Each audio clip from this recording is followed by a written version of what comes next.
Rock 102, Springfield's classic rock. It is 6:07. It's the Bax and Nagle show, and Bax is still on vacation until January 2nd. But Marty Caproni is here. Hey, Steve. How's it going? It's going all right. Had a little mishap yesterday, so... I talked about it a little bit on stage last night. I hope you don't mind. I filled in I'm people sure a you little bit. did. Yeah, thanks so much. That was it was pretty bad. I don't know if it was food poisoning or like a stomach flu kind of thing. I think it was you didn't heat up leftovers well enough. That was my bet.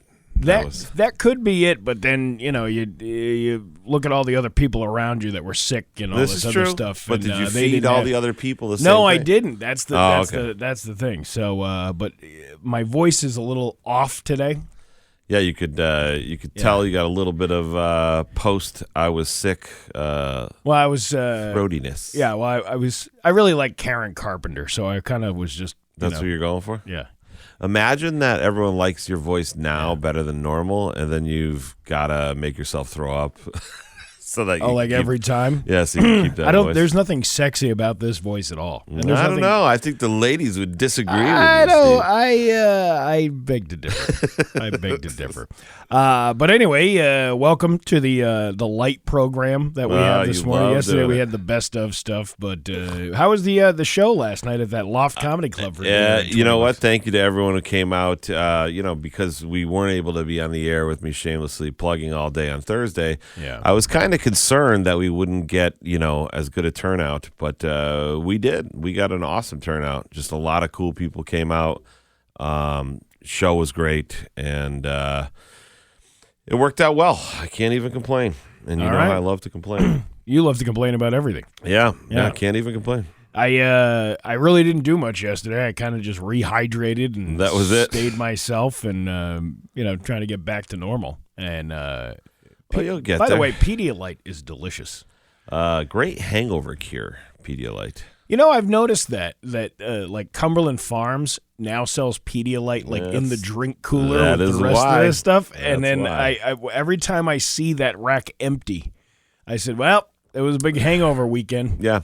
You would think Cumberland Farms would become a sponsor of the show with the amount of business that you give them and the fact that you saved one of their locations from robbery. They only advertised with us once.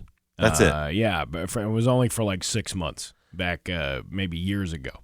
Very dumb misstep on their part. Yeah, but it's different ownership now. It's different ownership than it was it was Cumberland Farms was the entity. Now it's Circle K owns them. Like they own. The big giant super company. That's why when you go into like a gas station, all of those the foods that they have available are all the same. No matter which one if you go to the Circle K, they still sell the same buffalo chicken rollers that they do at 7-Eleven or something. Yeah, same thing. Well, I beg to differ.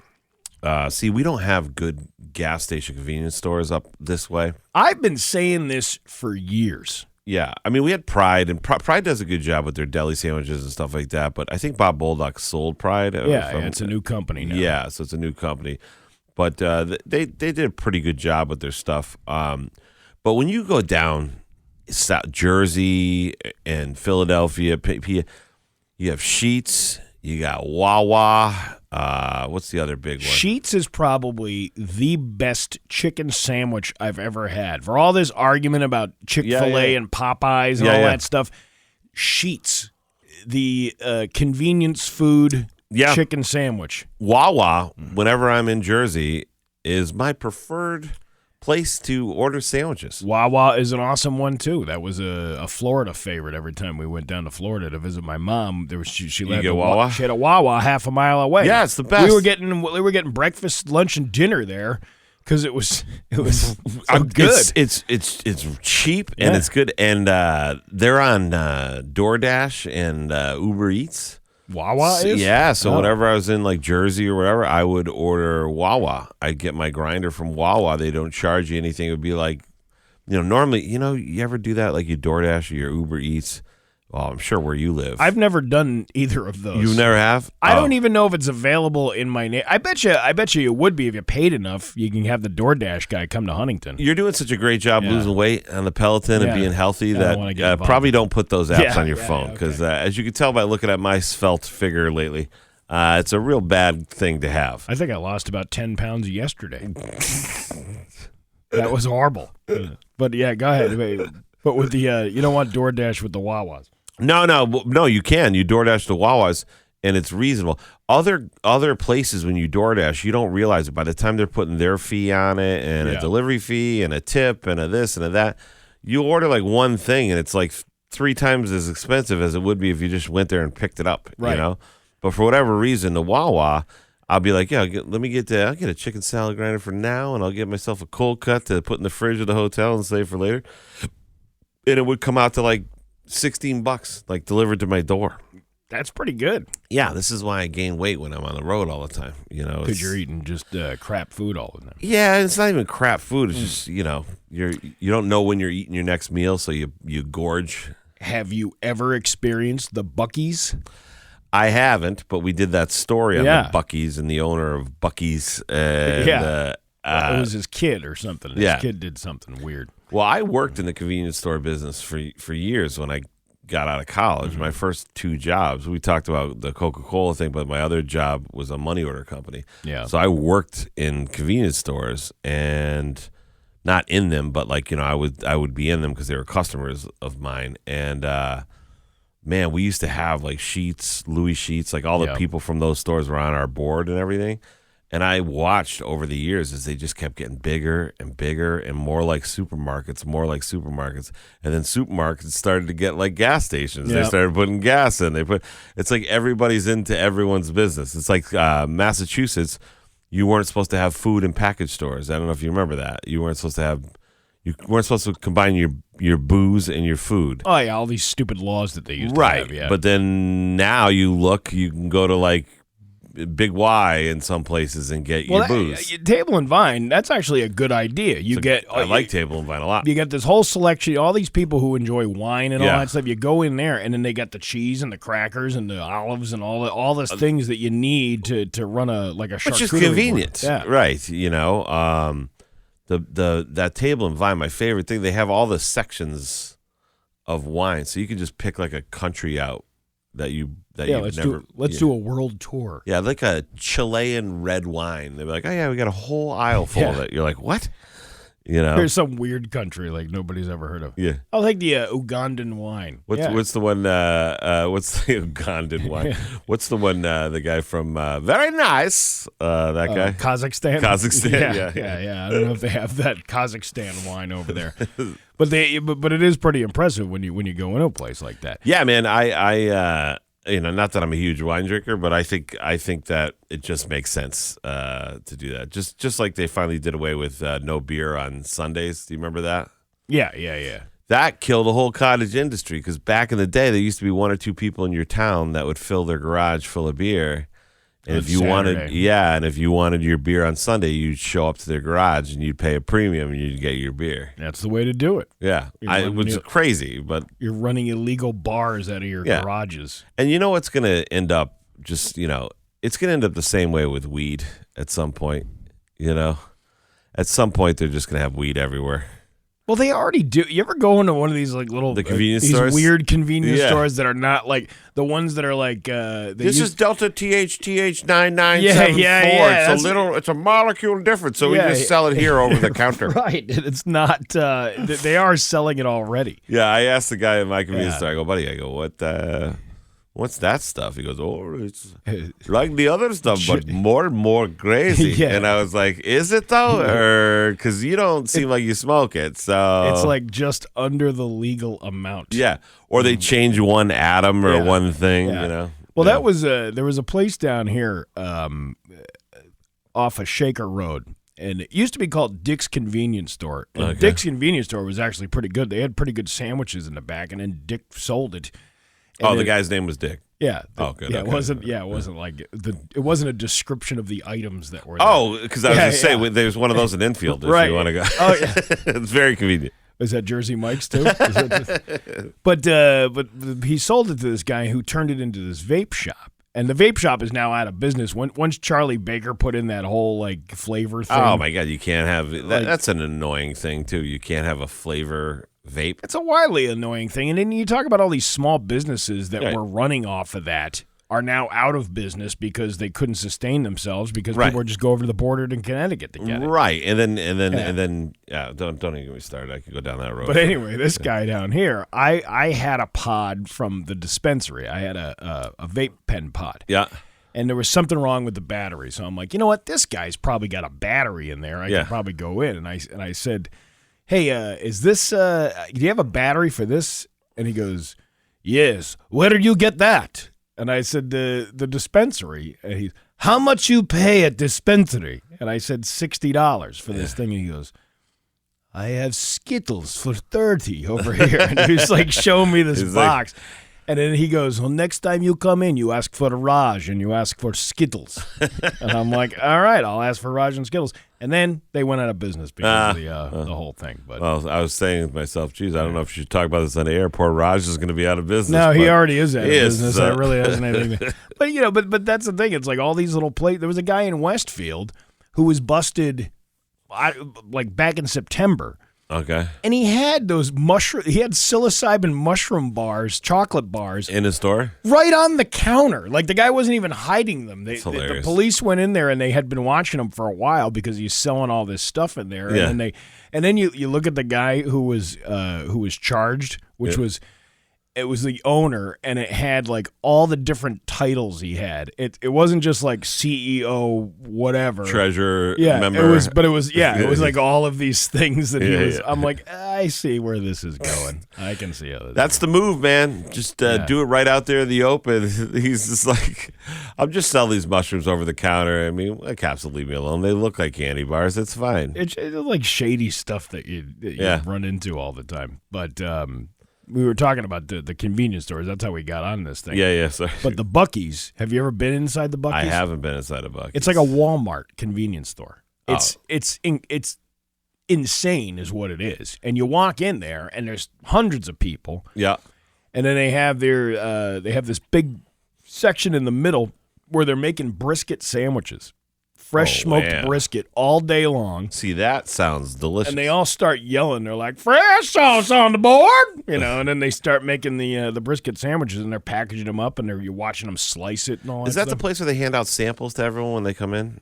Is that the place? I feel like that might be the place. I don't remember getting a sample, but there might have been a section where there was. But there was a ton of people at this. This was down in Georgia that I went to last June. You know, I'm so hungry right now. This is making me think about our failed attempt at going to Fletcher's for barbecue. Yeah, I know. That's not going to happen anytime soon. Yeah, you're definitely not doing that today. After No. You're eating light for a week. We're eating chicken broth for the rest of the weekend. But yeah, the Buc-ee's, man. You gotta try a Buc-ee's next time you go down south. Buc-ee's, huh? Yeah, Buccees. Oh, Buc-ee's. All right. Yeah. I'll try that. You know, tonight I'm down in Cheshire, Connecticut. There's not one down there. No, but I'm doing a brewery down there. I'm doing a show, Comedy Craft Brew. ComedyCraftBeer.com is where the people get tickets. But I'm doing a show, and it's in the town. They have a TA truck stop. Oh, I haven't seen one of those in a while. Have you ever seen one of those? They're huge. They're giant. They're like pilots. Yeah. Yes. And this one used to be my customer way back in the day when I worked for Coca-Cola 20 years ago or whatever. And I did stop there once. I was driving by. I needed gas, so I stopped. They've got like a Popeyes in there now. They've got everything. So I'm considering for my dinner, looking forward to eating at the TA truck stop. I went to a TA truck stop in Georgia years ago coming back from Florida.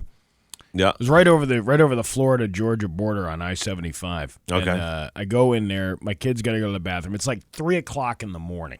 Right? Of course, as it should be. I wake the kids up. I'm like, come on, let's go use the bathroom so we don't have to stop again. Yeah. And then we come back out, and there's this guy who is knocking on my window. Homeless guy? I don't know if he was homeless. I think he was just a scam artist is what he was.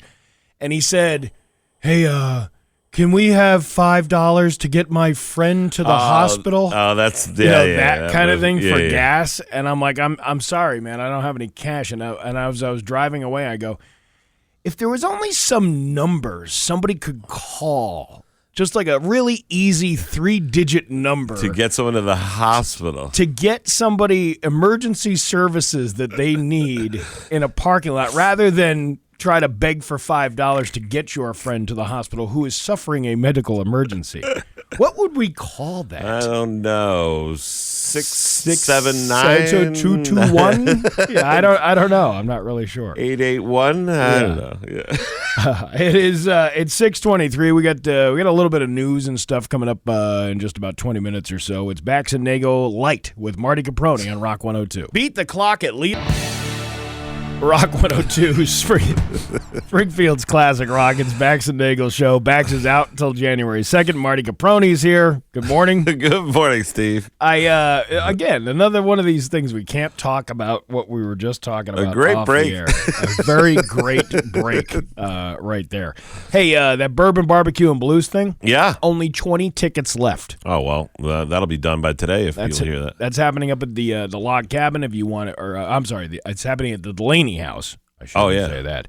Yeah. But if you want to go grab tickets, get them now. Rock102.com. Otherwise, they're going to be gone before the end of the day. When is that? Like February or something?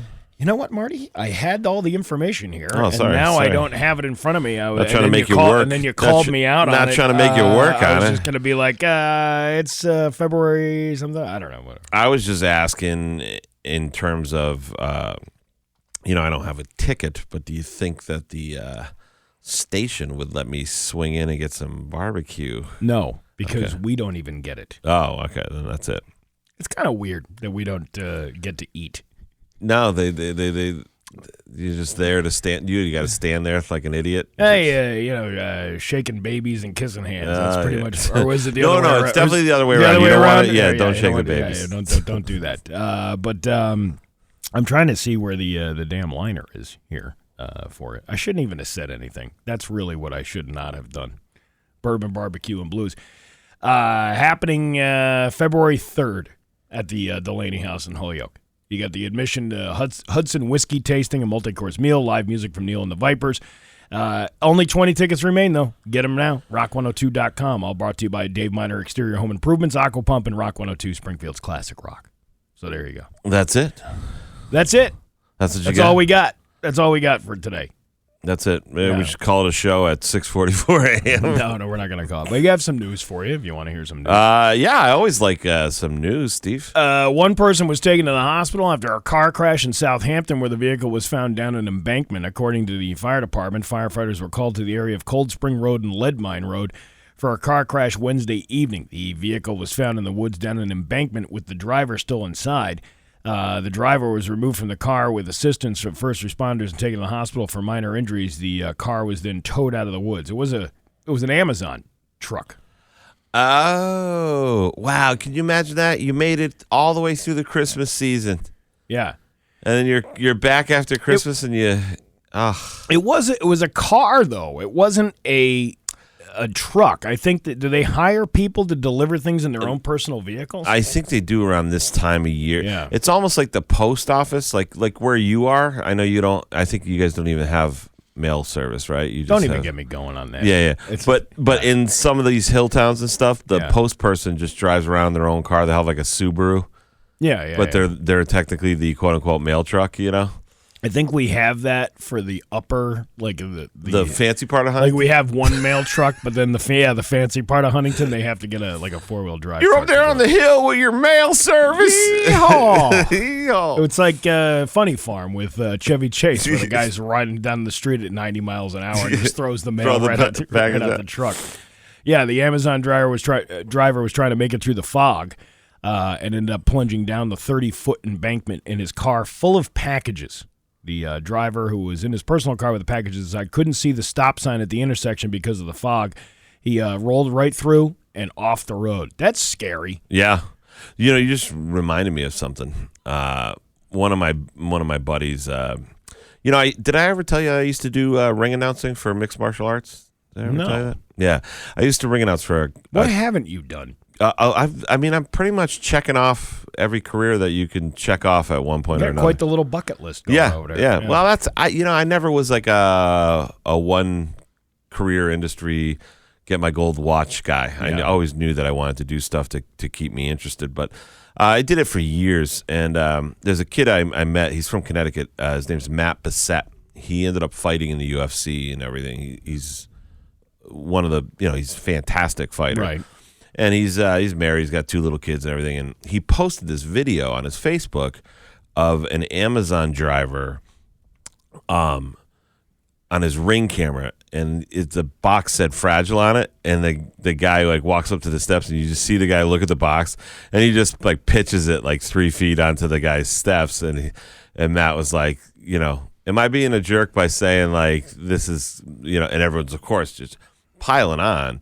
This guy, what a piece of girl. You should call up and report him and this and that. And all I could think of reading it was like, I get it. If it was me, I'd be the same way Matt is. But also, all these people piling on. I'm like, you guys, your issues with the guy who's probably working 16 hours a day to make sure everyone gets their packages, tossing your package onto the step. You know what I mean? Like, your issue should be with the company.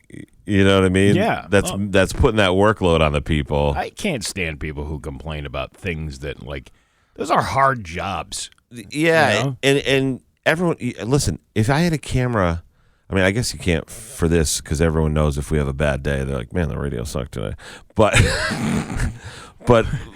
90% of jobs have no visibility. But if you had a camera on people all day long, you'd be like, look at this guy.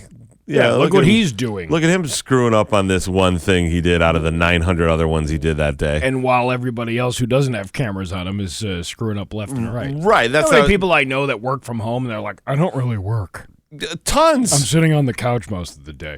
Tons. I had a buddy, this guy that I met. I got a buddy, Yeah. This guy that I met, he had, it was 3 or 4 work from home jobs. Yeah. Going at the same time. So he was getting like 3 or 4 salaries. He's making like $200,000 a year. I was thinking about that. I was like, what's stopping me from like signing up for one of these, being a call center for Eversource on a weekend and picking up a part-time job and helping people with their bills or something. Well, and I was talking to this guy. It was after a show, and I was talking to him, and I was like, because you do like, what do you do? And the guy's like, you have 4 jobs. And you're like, what? And then I was talking to him after the show, and I was like, you know what, man? That's pretty brilliant, But I was like, but what happens? Once a year they're like, you got to come in for the corporate meeting. You got to come into this. You got to go. Like, what happens when they all have like the meeting at the same time, or you can't do the same thing? He goes, oh, I'll just quit. He goes, I'll still have 2 other jobs. I go, but he goes, but all I got to do is do this for 5 years, and I've paid off my house and everything else. And I was like, that's a pretty smart move. Yeah. I mean, he works hard. You got to work hard, I'm sure, to maintain that level. But even if you do it for 2 years and you make $250,000 a year between all 3 or 4 jobs, that's pretty good. That's a pretty good haul. It's pretty good haul. Maybe we should do that. Yeah, do a work from home. We'll be coming back for a commercial break. We'll be like, no, we will. What's your customer service number? I'm sorry. Hey, Rock 102. How's it going? Medical transcriptionist Marty Caproni is here, and you could get that Sally Struthers degree to go along with it. You know what I always wanted to do? I wish someone out there who's a listener actually did it and could show me how to do it. But I always wanted to do like that Amazon drop shipping. Mm-hmm. Do you know what I'm talking about?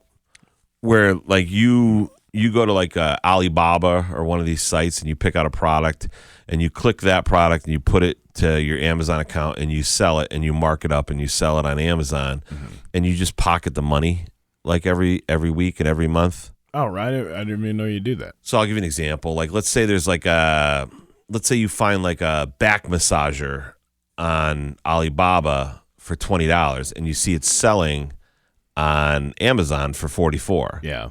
You go, okay. You put that on Amazon. You realize you're selling 100 back massagers a week. You're pocketing $24 every back massager. Now you're making $2,400 a week for just spending a couple of hours moving your mouse around and clicking things. That's a pretty good take. And I met a kid once up near Brookfield or something like that. He was friends with my cousin, and that was his thing. He was like 24. He had a lake house and a really nice boat. I'm like, where are you getting all this money? He's like, I do Amazon drop shipping, reshipping. He goes, I don't even warehouse anything. He's like, I just I click the buttons and move it around. He's like, I work 6 to 10 hours a week, and I make thousands upon thousands of dollars. I'm like, why can't someone show me how to do that? So something similar to that. I knew this guy who runs like websites and stuff like that. IT guy. Yeah, a personal business guy, not like working for somebody.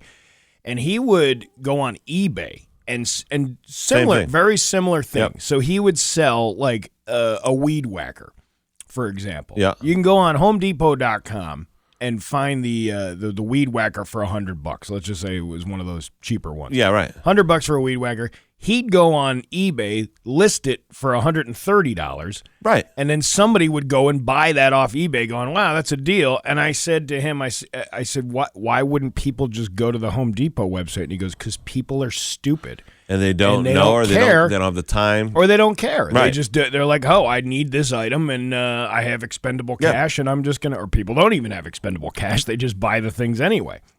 And then he was telling me how he hires these companies like overseas. That's what I'm talking about, Alibaba. That list all of the items on his eBay account so he doesn't have to do it. So it's like, it's one of those things. It's like he sets it and forgets it, basically. Yeah. And he's only paying pennies on the dollar for these people to list it for him. Yeah. And then he's making $30, $40 per item. That's like, if you can figure something out like that, you're gold. You know what I mean? You're golden. You're augmenting. We all need a scheme.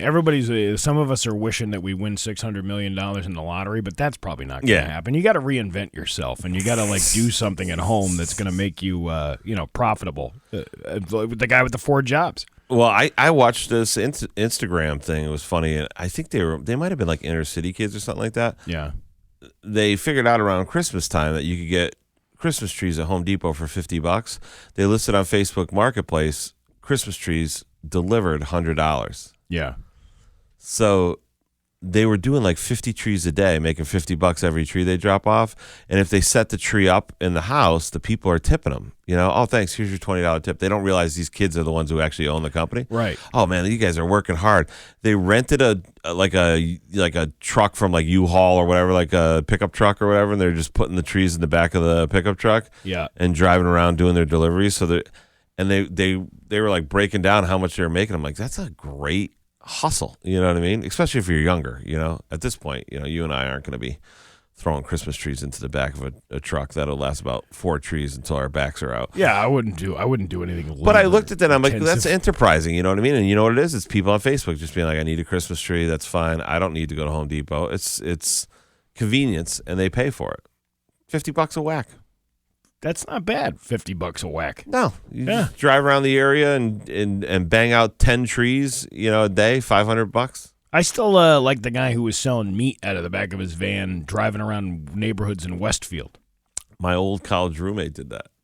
Okay, what company was it? Was it one of these fly-by-night companies? I'll tell you the story. All right, please do, because I'm interested to hear this. My old college roommate, John Farnham, from Booth Bay Harbor, Maine. Yeah. He was the most traditional Mainer that is there. He had the accent, the weird Maine accent. Like a Bob Marley kind of guy. Yeah, but more, however that accent is. He looked like a Mainer. He acted like a Mainer. And I was like, what are you doing for your summer job? I work on a lobster boat, of course. So his nickname in college was Lobster. We all just called him Lobster. Well, after college, he would message me, be like, hey, man, I'm going to be in town if you want to get lunch. What are you in town for? What are you doing for business? He's like, I drive a truck and I sell frozen food door to door. I was like, you got to be kidding me. He's like, no. It was like Schwann's or something like that. Oh, but that's a legit company. I'm talking about this was like, this guy was selling ribeyes out of the back of this like Amazon type van out of Coors. And he was driving around, and he was walking up to people going, hey, I got some nice ribeyes for sale. And these people were walking up and buying them right out of the van. Yeah. How dumb do you have to be to buy random meat from a guy just riding around a neighborhood? I don't know if you have to be dumb. You might just be hungry. Yeah. Schwann's is actually a long-standing company it's like a service that you order for meals and all that stuff. He was saying he was going door to door. They just fill up his truck, and they'd be like, here's your clients, and sell the rest of it and come back when you're empty. I didn't even know Schwann's did that. Yeah, he had the whole truck and everything. He had like the cooler on the sides of the truck. It was like a specialized truck that they have for it. I've seen the Schwann's trucks before. Yeah. But this was like an Amazon van, and the guy had coolers full of like ribeyes. And he's like giving people deals on meat. And I'm like, you don't even know where that's coming from. No. Like, I have a hard time buying meat at like Walmart. Yeah, too. like I could buy a Christmas tree off the internet and have somebody deliver it, but I don't think I could buy a meal. And I see that too on Facebook. The people cook the meals in their house, and they're like, I got $15 a plate. I'll deliver it to your house. Yeah, I've seen that before too. Yeah. After 2 credit card skimmers were discovered at a grocery store on Christmas Eve in Sudbury, the company has discovered more skimmers at other locations. According to Roche Brothers Supermarket, credit card skimmers have now been found at 5 of the company's locations in Weston, Sudbury, Needham, Wellesley, and Natick. On Christmas Eve, an employee at Sudbury Farms in Sudbury was checking one of the self-checkout lanes when they discovered a skimmer. See, that's the problem. If you don't have anybody standing there anymore, that's it. And somebody can just easily put something on a credit card reader. And granted, this is out east, but it's the same around here. You've seen instances where they put credit card skimmers on gas pumps. They do it with gas pumps, yeah. Yeah. Yeah. Do you know how many times you ever do that when you pull up to the gas pump? You tug on the little casing around the credit card? Just to see it, yeah. Just to make sure that it's not a fake. And sometimes they're loose, but then sometimes that's just the quality of the piece of equipment that was there to begin with, you know. But on Christmas, they found the skimmer, and then following an investigation at other grocery store locations, the company found skimmers at 4 other locations. The supermarket says customers that shopped and used self-checkout lanes at these grocery stores on or before Christmas may have been impacted. There's also Comcast had a breach as well. Comcast? Yeah, Comcast, and they stole a bunch of Social Security numbers. So thank goodness. Are you still on? Do you still on a cable company? You still on a Comcast? I have Comcast. You do? Yeah. How's that going? So I'll find out when my credit report takes a dive. Yeah, Comcast is great. I got out of it. I got out of cable. What do you got now? You got the antenna cord, baby. and the cut the cord. But you have an internet. Yeah, that's everything's on the internet now. In Chicopee, and this is one of those things when people say government shouldn't be in business at all. It's like, no, sometimes government does a pretty good job of stuff. You know, I was paying for cable. I won't say the cable company, right? Because, or should I say the cable? I don't know. No, don't. Yeah. I had the cable company that everyone in Chicopee has, and they just kept going up on the rates all the time. It was the same with Comcast. And then you got to play this game where every 6 months you call up and you go, it's too expensive. I want to take out my stuff. Oh, put your customer retention, and you get customer retention. And then they go, we can lower this. We can take away this channel, that channel. Yeah. Before you got 4 channels, you're still paying $125 a month. You know, so my town, Chicopee, has fiber internet for like $60 or $50, whatever, $59 or something. So I got that, and you just get like Hulu or an internet provider for TV, and you save yourself a bunch of money, and you don't sacrifice your service. And you never have to deal with the cable company again. And I got to be honest with you, I kind of like it. And now the cable company's like a jilted ex. They keep sending people to my door, sending me mail. Come back, baby. Come back. Don't leave. Baby. Come back. Come on, baby. We'll give you $39 a month, baby. Come on. We got a story about a Chinese chess champion coming up after 7 o'clock. Oh, I like this one. And we'll talk about that in just a few minutes. It's Bax and Nagle with Marty Caproni. It's 6:59 at Rock 102. Do you want a Nissan? Rock 102, Springfield's classic rock. It is 7:12. It's Bax and Nagle with Bax out until Tuesday, but Marty Caproni is here. Good morning. Good morning, Steve. And we're just rolling along with some of the things we're doing here. I'm half asleep, but I'm trying to do my best. Got any New Year's resolutions? You know, just to continue with that great deal of a $20 or $25 comedy and dinner show at Loft Comedy Club, which we will have next Thursday. Get your tickets now. Every Thursday throughout the year. Every Thursday. We're trying not to stop. Right. Trying to keep the gravy train rolling, if you will. I don't do resolutions. You don't? No.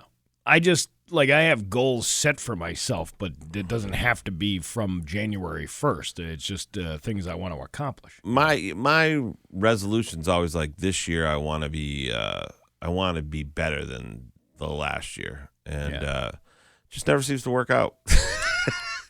Well, just always keeps sliding away from me. I don't know. Year after year, it just gets worse. No matter what my thought process is on a new year and a new beginning. It's a New Year, New You special. This is what you got to do. You got to say, hey, I'm gonna take on 2024.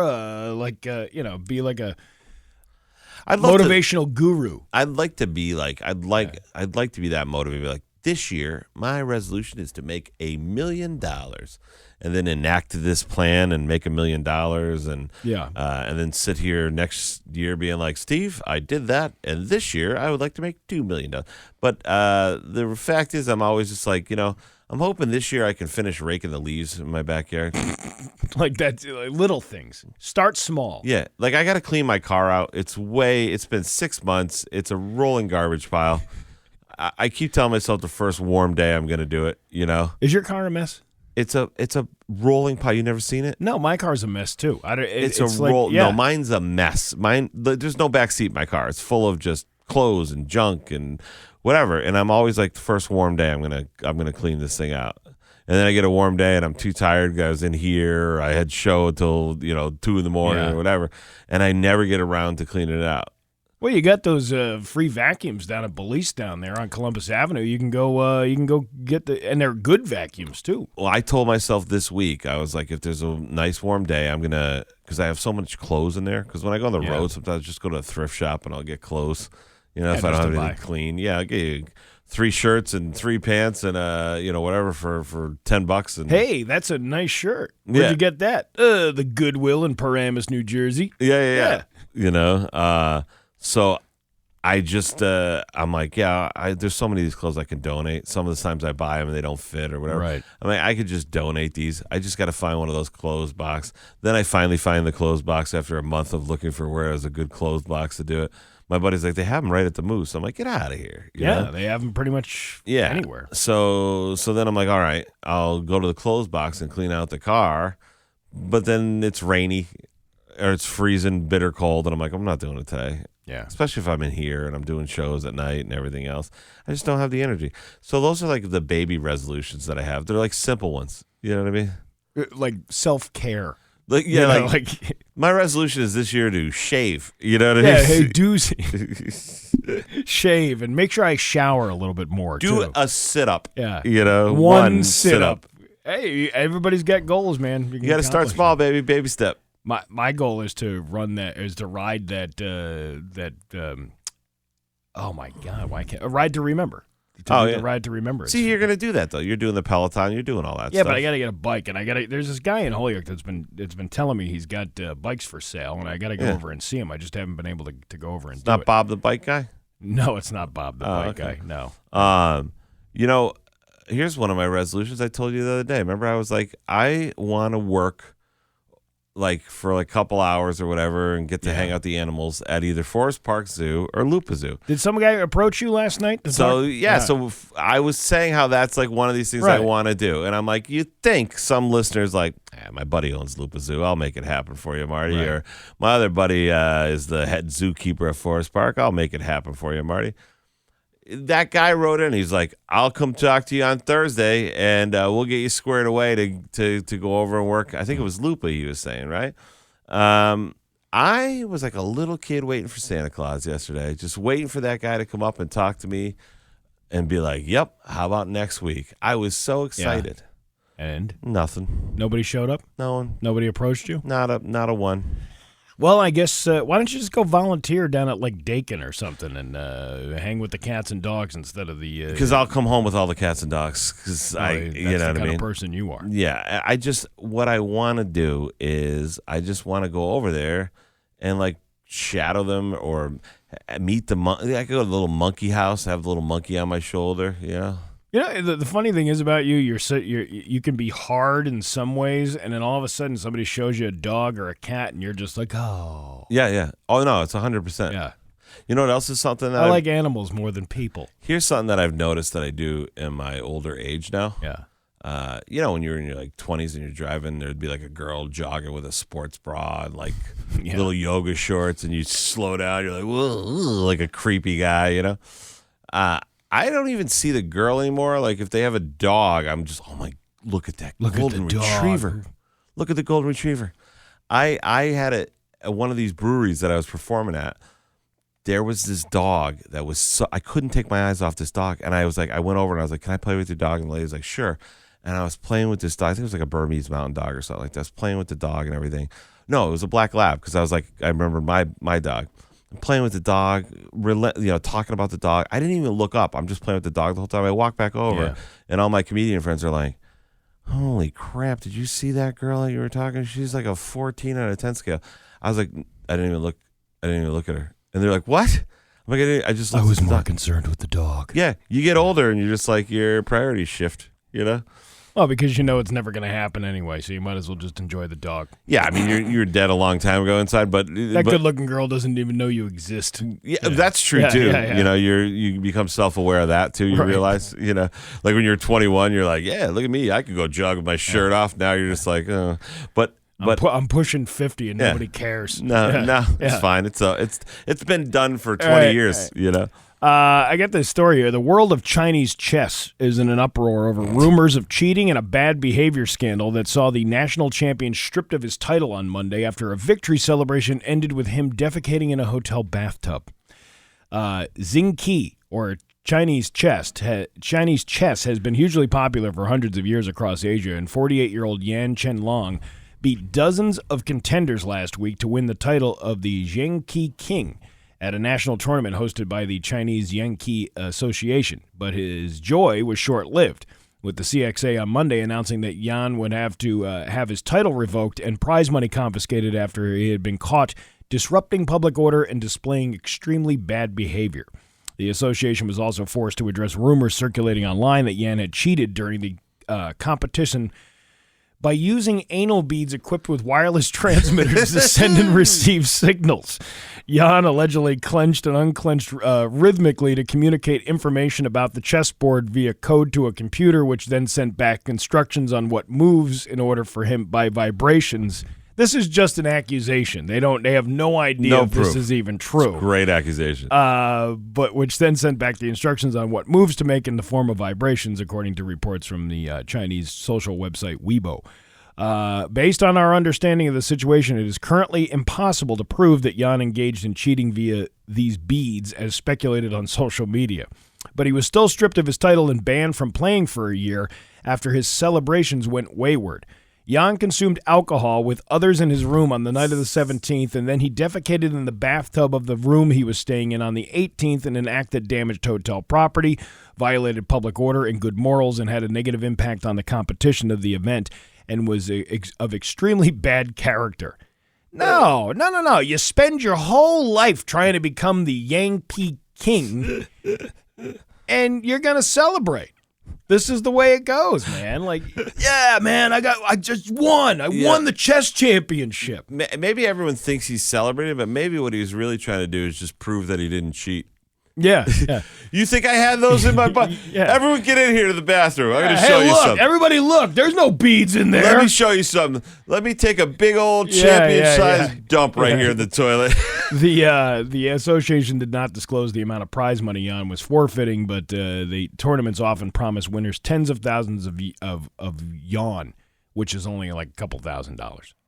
But still. Yan? Yen. But it's pronounced Y-U-A-N. Yen. I always thought it was Y-E-N. Yan? You think all these Chinese people... How much is that? That's 37 yans. Oh, my God, so many yans. That's a lot. Yeah, the yen. Post included a photo of Yan on stage, flanked by two runners-up, proudly holding up his prize certificate, which he will no longer be able to have because... What? He got it stripped. They stripped it all from him. They took away the money, and they took away the championship. Did anyone else, while you were reading that story, try to clinch their buck cheeks to see if they could communicate with him? How do you know I'm not doing it right now? I was. I was SOS. I was doing Morse code with my butt. Yeah, dude, what a crazy... I got a buddy who's into that kind of thing.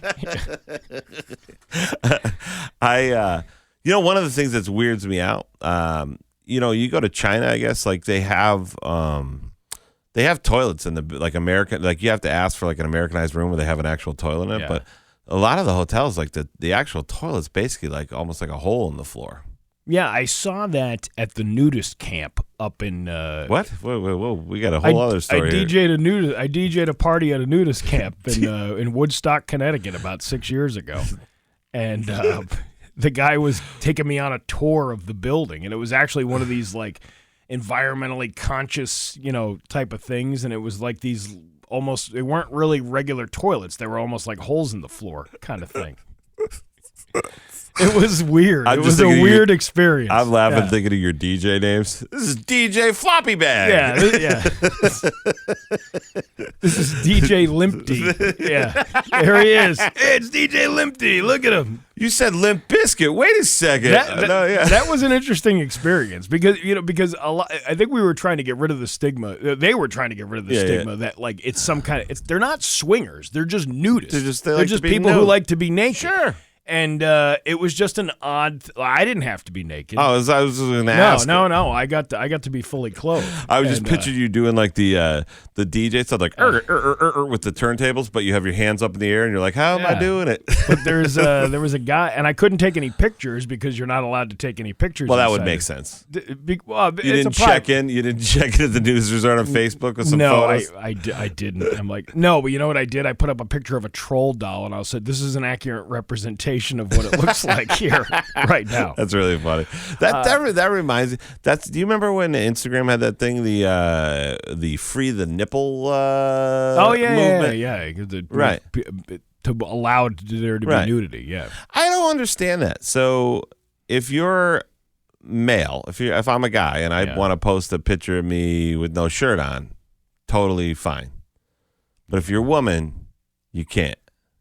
Well, I don't know. But now, like, people can identify however they want to be. Like, you can identify as non-binary. Can Instagram regulate that? Facebook regulate that? Well, yeah, because all that is algorithm. It's just a computer scanning those photos and then automatically kicking them off. You'd probably have to fight Instagram or Meta, whoever owns the website, in order to get that picture put up. I'm so out of shape right now that I probably can't post one of me topless because the algorithm will be like, no, that's a lady. Did you see the picture a couple of years ago with Tommy Lee on Facebook?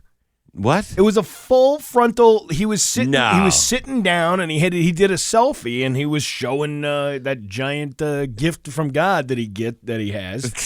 And they didn't take it down. They left it up. I think it was up for a few days before somebody finally took it down. Listen, I think most men are like, we've had enough of Tommy Lee's junk.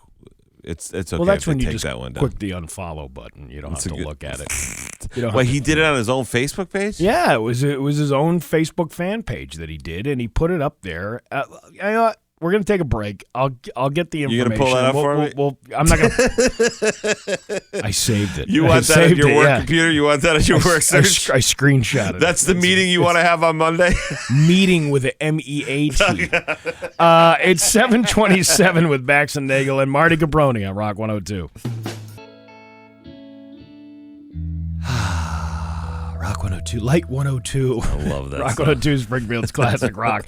It's 7:42 at Bax and Nagle show with Marty Caproni here this morning. Hey, Steve. It's the last show of the year.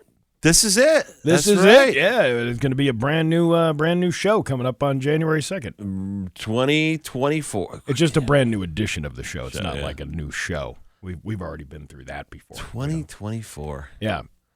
That's ridiculous. Never thought you'd live to see the day, did you? No. I never thought I was going to live past 24, and then I thought at 27 I wouldn't. And here I am, pushing. Here you are, pushing hard. Yeah. Going into, you want to do some news? Sure. How about some news? Okay. When it's done providing holiday joy, Lindsay Hale hopes people will consider donating their Christmas trees to help feed the goats, pigs, and sheep and donkey at Firefly Fields Farm. Most people think goats can eat anything, but that's false. They can be super picky eaters, said Hale from Southwick's farm owner, because her 20 goats used for petting and yoga. You ever see goat yoga? Yeah. It's the only time yoga's really looked appealing to me. Right, yeah. We had an employee here who did that. I would love to have a little baby goat. See, this goes back to my zoo thing. You know, how I want to spend a day at the zoo. I would love to have a baby goat just sitting on my back while I'm trying to do a downward dog or whatever. Maybe we can hook you up with this family, and they can hire you as a yoga goat instructor. Imagine I do it wrong, and I think I'm teaching a class of yoga to goats. Yeah. None of your hoofs are all wrong. Line your hoofs up. First, you said they must be live Christmas trees that are still taking water and haven't dropped their needles yet. I've heard a lot of people say that after they got their trees home, the needles dropped off. She said adding those trees probably wouldn't pass muster for the choosy farm animals. Oh, well. Oh, I'm sorry, you begging goat. Yes. Oh, I'm sorry. That's a fir tree. I prefer. So where is this farm that you're supposed to drop your trees off? It's in Southwick. Oh, okay. Second, she can't use any trees bought at a big box store or grocery store, as those trees are often treated with flame-retardant chemicals, pesticides, and herbicides, like the ones you buy from Walmart or Home Depot or something like that. She goes, I've been telling people we need trees that were cut locally. So if you bought one from, the Christmas tree farms or... Paul Bunyan's in Chicopee. Great Christmas tree farm. You ever know the story about that? You want another little Western Mass trivia for you? Oh, please, Marty. Take us down the road of Western Mass history. Listen, you made fun of me about the Skid Row thing with the bottle the other day, and then you sent me the thing. Someone posted it was the 30-year anniversary of it. A guy sent me that, and he's like, you guys were just talking about this. And I'm like, Facebook was listening to us. Well, I'm going to tell you another story now, Steve. So sit right in for story time. We'll sit back and listen to Marty. Yeah, you know Chicopee well, right? I know Chicopee enough. You know where my moose lodge is I'm always talking about? Lodge 1849 on Fuller Road there. And they have that big hill and it goes down. And then there's a White Eagle package store. And there's also Paul Bunyan Nursery. I think it's still owned by the Zatella family, who were good friends of mine growing up. And they're a long-time Chicopee family. Oh, they have a street named after him, too. They have a couple, but... the greatest family, by the way, nicest people. So they have this Paul Bunyan's nursery, and that's where people go to get their Christmas trees. And that whole Fuller Road at one point, before the Western Mass Development bought up half of it, was all just giant Christmas tree farms. And one day I asked my mom, I said, why are they just growing Christmas trees here? And I was given a tale. And the tale was... that was some of the most fertile farmland in the Pioneer Valley. That because it's a delta, where the Chicopee River would flood over and the sediment would be there. And they used to grow great vegetables, the kind that you love to eat. And one day in the 50s, I think, 50s or 60s, a gas tanker, like the air refuelers, was taken off from Westover with a full load of gas. And they had some members of the media on board and stuff, so they had a little more people or whatever. Turned out they did the calculations wrong. The plane was a little too heavy. It took off from Westover. It bounced off the Mass Pike, and it crashed in that field. And the, whatever it is, hundreds of thousands of gallons of jet fuel sprayed across those whole fields. My friend's father, who's no longer with us, a great guy, Bill Keating, he told me the story because he lived in Sheridan Circle at the time. He said it would look like the sun was out in the middle of the night. So they all ran up, him and all his friends in the neighborhood ran up. And he said it was carnage. There was like shoes with like feet in it and stuff like That's horrible. Yeah, it's terrible. But that's the reason you only can grow Christmas trees. You can't grow anything. The government said for 100 years you can't grow stuff until that cycles out of the soil or whatever. So that's why you get your Christmas trees there, because they're gonna be great trees because they're still growing in great soil. You couldn't eat your Christmas tree. Can't eat I kind of like mine smoked with a little jet fuel on them. Well, now it's making me wonder if you could take your Christmas tree to the goats, or if they'd be like, nah, this tastes a little gassy. If you really look at the history, that's the first time I've ever heard that story. And those plane crashes that used to happen so frequently. Yep. There's one in the middle of Mount Tom. If you walk up, I've walked there's up. There's a memorial there for the guys. And there's another one on the top of the other one in South Hadley. There, what's is it Skinner State Park or whatever it is? Yeah, Skinner. Yeah. What is that Mount? What is it? It's Skinner Mountain. Okay. Well, at the top of that, where that big the summit house mansion is and all that stuff, outside there's a propeller that's in the ground, and it's from a plane crash. From another plane crash coming out of these Air Force bases. Here's a little fact about the Mount Skinner, the summit house, they call it. All right. Back, whatever that was, I don't know if it's the 30s or 40s or 20s or whatever, but there was a giant, resort up there, and it burned to the ground.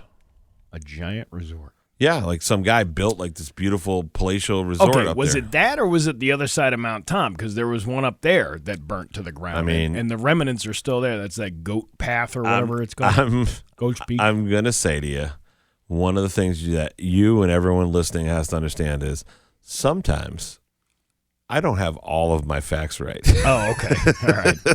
So I don't know. Although it sounds like I'm speaking with conviction, I don't know the perfect details. I always get people correcting the details of the story after to me, and I'm like, yeah, buddy, I get it. You're smart. You're a historian or whatever you are. I'm a dummy. I am a freely admitted dummy. So I only know what I know about some of this stuff. But that's one of the things. Well, there's a section of Mount Tom when you go up all the way up to the top. Yeah. And it's a portion you can drive to. It's like the furthest portion you can drive to. And you might not even be able to drive up there anymore. There was a resort up there as well, and that one also, I believe, burned to the ground or something. Yes, you're correct. But I think the Summit House also was something up there. Maybe it was a hotel. The Summit House was a hotel or something. I think you're right about that. I think there was some kind of history in there that. We take for granted how cool Western Mass really is. There is a lot of cool stuff. You got mountains, you got the river, you got all this cool. It's really if you ever spend a day on the river in the summertime and you're just up there around the where the cornfields are in Hadley, somewhere between the Shallows and 4th of July Beach, and you're just sitting on a boat and you look out as it's getting close to sunset. You look around, you got mountains all around. It is truly beautiful.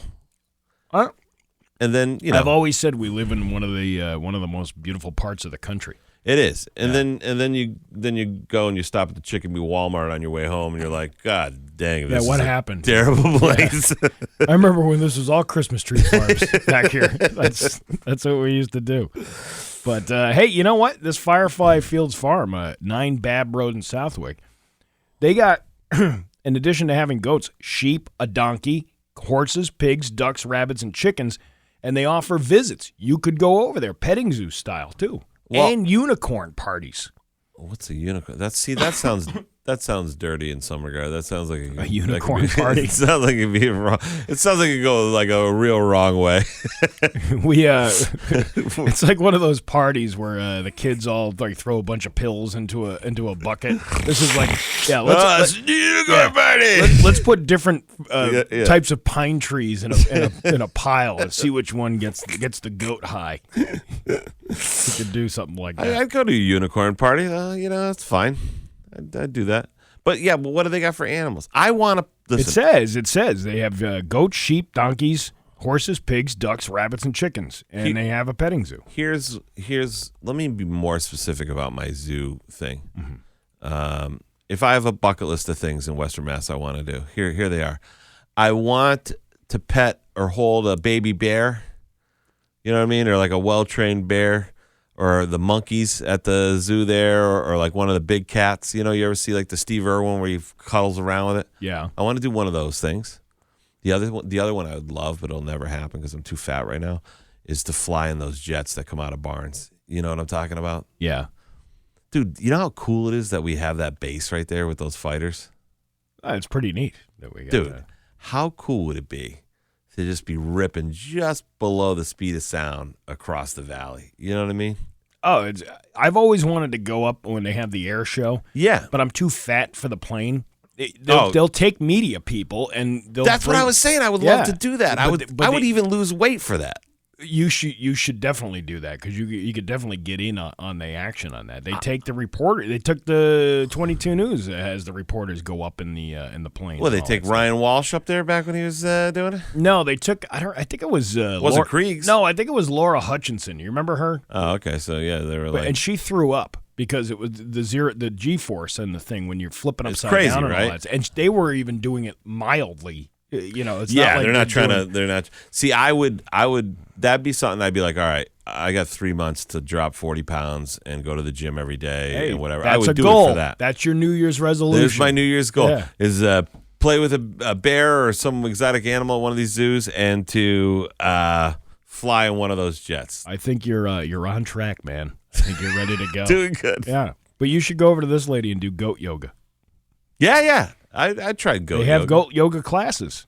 I'd try goat yoga. I'd probably drive to Southwick for that. Do your yoga, then grab a Miss Murphy's donut on your way home. I love that defeat place. Your whole. Defeat your whole.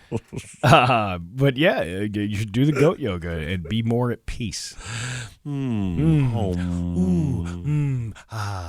do need to do yoga. I need to let go some of this anger. You have a lot of anger going on there. I can tell. I do. can tell. I listen to you and I hear the anger coming out of you. Just in my voice. Yeah. He's like, here we go again. I just need to sell one more ticket to that $20 ticket comedy show for dinner and a show. It is 7:55, and we'll get into more stuff coming up next hour. All right. It always goes by quick when we're doing this. It does, actually. You know what I mean? I feel we get here, it's dark outside, then we go out on a break or whatever, and it's like all sunny, and then before we know it, we're going home or getting breakfast. Sun's about to come up. I would tell you, let's get breakfast today after the show, but no, I got other things going on. I got a lot of chicken broth to drink. I got to do all of this, chicken broth, and I got to do all this stuff for the weekend here. Oh, hey, you know what we should do too? We should do a shout-out thing to the people who listen to the podcast. Yeah. You know what I mean? You know, a lot of people stream online or listen to the podcast. If they're listening from somewhere far away, they should send you or I a message of where they're listening from. We used to have the guy from, Australia or Norway or something? No, it was some Middle East country, and I can't remember. No, he was like stationed there. Oh, and he was listening online, and he would, I think it was like Uruguay or something like that. He would be listening. Uruguay is like Central America, isn't it? Somewhere. It was somewhere in the world. He was listening very far away from here. Hey, listen, I can't keep track of where these people are.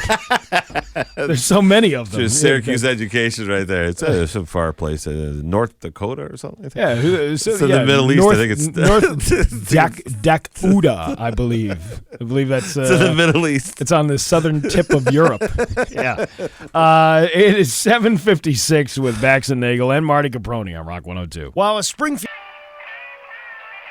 Rock 102, Springfield's classic rock. It's 8:12 and Pink Floyd on Rock 102. It's Bax and Nagle show. Bax out until Tuesday, but Marty Caproni is here. Good morning. Good morning, Steve. I keep saying good morning, even though we've been here for new listeners. They're getting in the car, ready to go to work. That's right. A fresh new set of ears on a week where everyone's mailing it in. Hey, I had something that if I could say real quick, it would be good. I got to move some more tickets for this show that I'm doing tonight in Cheshire, Connecticut.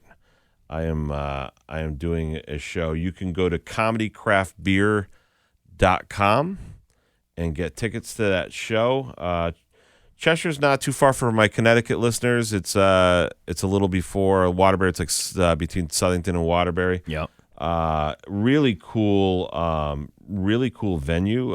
Cheshire Craft Brewing is the name of the brewery, and I've never been there before, so I'm looking forward to it. I know some of my family down there said that they were considering coming out, but I feel like by what he just told me for the amount of tickets sold, could use a little push. So if you're in Connecticut and you're listening, you're like, we got nothing to do tonight. What are we going to do tonight? Well, you go to comedycraftbeer.com and you get your tickets to come out and see me. If I wasn't busy, I would go. Yeah. Well, you're busy. What do you got going on? I'm going to a party, like a holiday party. Partying? Yeah, I'm going to bring a dozen Dunkin' Donuts with me because everybody gets a donut. That's a nice party gift. Well, American runs on Dunkin'. Price of participation may vary. It's a limited time offer. You squeeze in an extra plug there for Dunkin'? Yeah, well, that's how we should do that one day, just talking plugs back and forth. comedycraftbeer.com. We used to do that all the time, and it used to really irritate the other guy that was sitting there in your seat. Yeah. Oh, yeah. He used to get upset. He is so mad because I'd be like, talking about 7Bs and like, you can get a nice juicy burger over at 7Bs out in the corner of Route 10 and 202 in Westfield. Hey, you know what, though? You're not wrong. Great burger at 7Bs. They do. I like the Mac Biggie. The Mac Biggie, yeah. It's a play on McDonald's, but it's allegedly. It's way better. It's way better with the special sauce and everything like that. I mean, I think anything, yeah. That's. I remember them telling me, the owner, Bill, over there, telling me how many like burgers they've sold, and it's like, I don't know, it's got to be in the thousands of burgers. Oh, yeah, it's crazy. Yeah, they're who's got a good burger, and I'm not just saying it, but Chef Larry, Chef Jeff over at View Street. They make a mean burger. Well, there you go. And you can also get a comedy show and dinner for $20. I mean, you don't have to go to get the comedy show. You're not going to get a burger for $20 in a comedy show. In fact, tonight they got dueling pianos for free. Dueling pianos? Yeah. Who's the guys that do that? They get Ed from View Street has he took some time networking and stuff, and he went to different dueling piano bars and stuff and talked to people, and he networked. So he has like a circuit of guys that always come through. He's got like maybe over a dozen people that come through playing, depending on the times that he does it, because they're really hard to hammer down. My buddy, who's a comedy promoter in New Hampshire, my buddy Rob Steen, he does it up there in Maine, in Ogunquit, Maine, and everything. Yeah, they both said the same thing to me. It's hard to find dueling piano guys that can consistently work for you, so you need a large stable of them, because there's a huge demand for dueling pianos on cruise ships. Remember how we were talking to Ralphie Gonzalez about the cruise ships?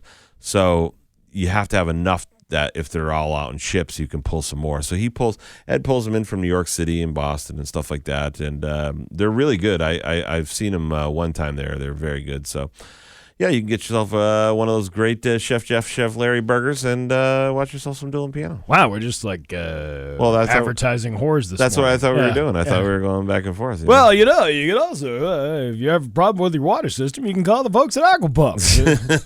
I love, they're good guys. They are good guys. I bet you they make a mean burger if they have a company party or, whatever. Actually, I went to their customer appreciation party, and they had this delicious beef brisket that they doled out. It was like probably one of the best spreads of food I've ever had.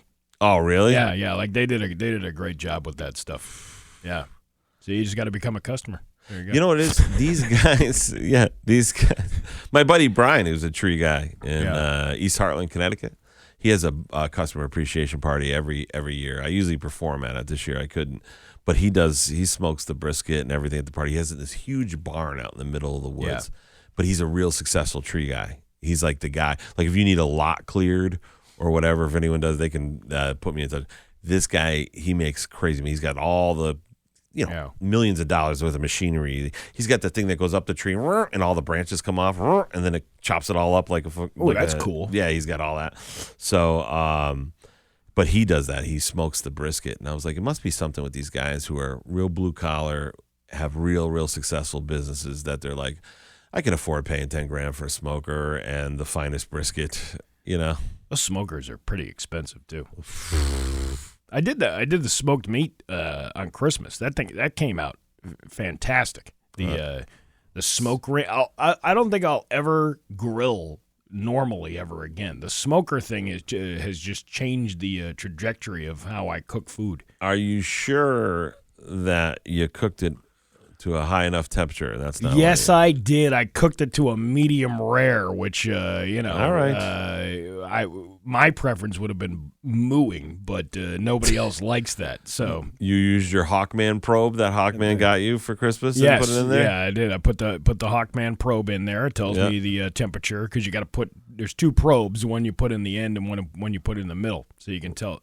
What? Double probe it like a rotisserie? Yeah. Well, no, you put it right in the top, right in the middle. What is the temperature for medium rare? 135 or something. All right, good. Like all right, that. Yeah. I was just testing to see if you were telling me the right story, and it wasn't, in fact, that you ate raw meat. Well, no, you take it off at. I took it off at like 125. Which I probably should have taken it off a little bit earlier. Because it still cooks. You got to let it sit, and it'll still cook for probably a good half hour after that. My neighbor Ricky, he got one of those Traeger grills. You know what I mean, where you put the wood pellets in. They're all expensive and everything. And he was smoking like crazy when he first got it, and it used to come over and waft into my yard. And I always wanted to just go over with a plate. Can you throw some of that on my plate? Just a little bit. But listen, if you want the best smoked meat, around, I tell everybody. I mean, I haven't been to Fletcher's yet, and I love Theodore's. I mean, you can't go wrong with Theodore's. They're burn-ins. But I love BT's Barbecue in Sturbridge, man. I've yet to be there. I've yet to go there. I got to go there. That would be a field trip. You know what we should do? We should find a venue out there that wants to do a show, and we should do a show and then go there and just gorge on barbecue. What about BT's? Can we do a show there? No, like most barbecue places. It's an outdoor thing or what? It's like on the backside of a gas station. It's a very small, it's a cute little restaurant. Yeah. But you know Casey Masterpiece? Remember Casey Masterpiece barbecue sauce and all that stuff? That's good. Yeah. Sauce. Well, Casey Masterpiece was a chain. That guy who does those, he was the barbecue champion before barbecue was cool. He had a chain of like 12 of those across the South. They have one of the last remaining smokers from the Casey Masterpiece barbecue restaurants there. Well, we'll have to go and do that as a field trip. You're talking New Year's Eve weekend. Are you doing any shows on New Year's Eve? Yeah, I do, but they're not even close to the area here. What I really want to push is for people to go tonight to the Cheshire Craft Brew. Well, I was just going to go around the area and talk about all the things that are happening on New Year's Eve. I was just trying to get that lead in. Is there still a lot happening on New Year's? Someone told me that since the pandemic, the people don't go out as much for New Year's. Well, I think that's starting to pick up because like MGM's got like a whole thing scheduled down there. They got that Fleetwood Mac cover band that's going to be there. Oh, wow. Tusk or whatever. And then they have a New Year's Eve party. Oh, wow. As well. And then I'm looking at all these other ones. First night up in Northampton, there's always a ton of events going on up there that starts. I've took my kids to the fireworks there. For first night? Yeah, you know where we went. There's a building where the old hospital used to be. Now it's like a big industrial building there. Yeah. You can park in the parking lot there and watch the fireworks from the hill. At That's 6 the o'clock. best move to do. I used to do that with the South Hadley fireworks. I park in the cemetery there, and you just and then you're out. You don't have to sit in traffic or anything else. You get to see just as well as everyone else. There's a bowling party at Shaker Bowl right over here in East Longmeadow from 5 to 11 p.m. on the 31st. Then you got Chicken Wire and First Stop playing at the Hitchcock Brewing Company up in Bernardston. Bernardston? Yeah. That's a ways. We should do a show up there, too. You know, my buddy who owns Crump and Fox there. Yeah. Tim Van Epps. We could do a show up there. We could do that. I would do that. Let's do it. Yeah, and I was just thinking Sturbridge. My buddy Ken, he owns Sturbridge Seafood out there. It's an amazing seafood place. Yeah. He also owns a restaurant called the Porterhouse. It's a really good restaurant. Maybe he would want us to do a show. Wow. We got to start doing that. That's our resolution for both of us. Yeah, let's actually start booking things. Yeah. Get these venues to reach out to us and start booking us in for comedy shows. Let's make it happen. We're looking for like north, like Greenfield area, anywhere up in that area, because we're trying to get the people that don't live in this direct Springfield area that can come to these shows. We can go do them up north. Well, dude, and even in Connecticut, you know what I mean? Mm-hmm. It's, we could do that. That's what I should tell my buddy Ryan from Comedy Craft Brew that we want to do like City Steam, do a weekend together down there. That would be fun at the Brouhaha. There's a New Year's Eve yoga sanctuary in Northampton.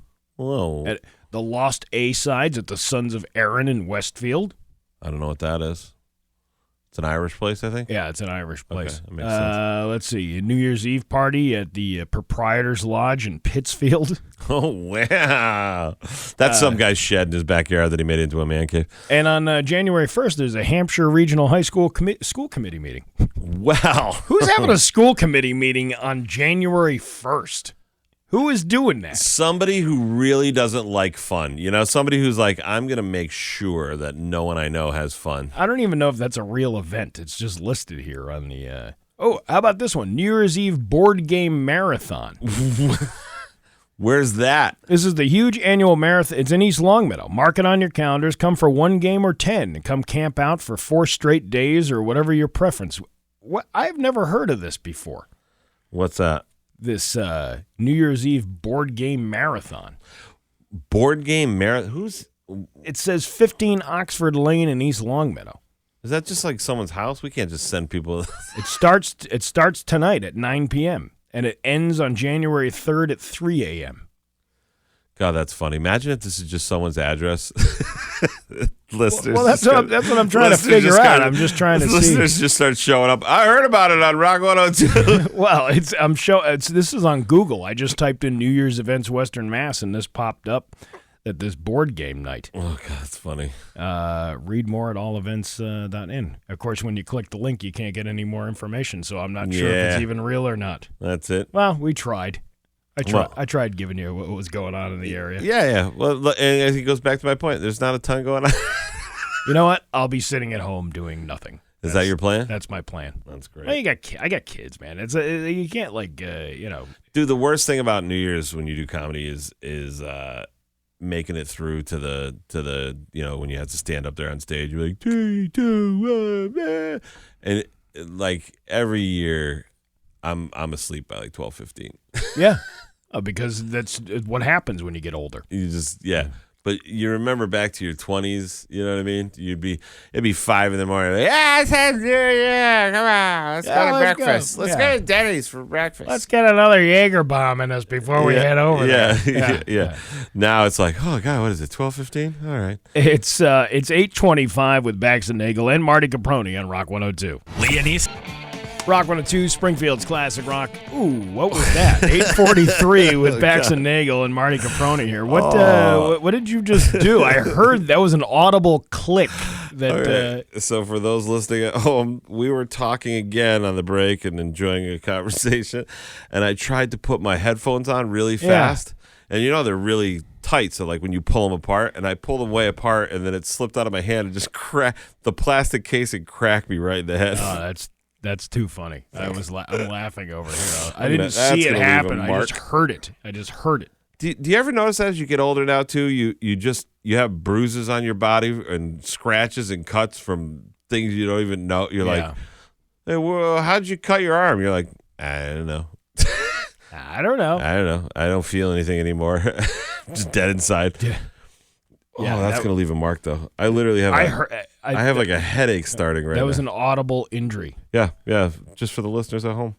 Well, it's that's what happens though on these breaks. Theater of the mind. We get talking on these breaks, and then before you know it, the ZZ Top's ending, and gets hurt. I pulled this story up. A Minnesota woman has filed a malpractice lawsuit claiming she was left disfigured after her dentist performed more than 30 procedures during one appointment.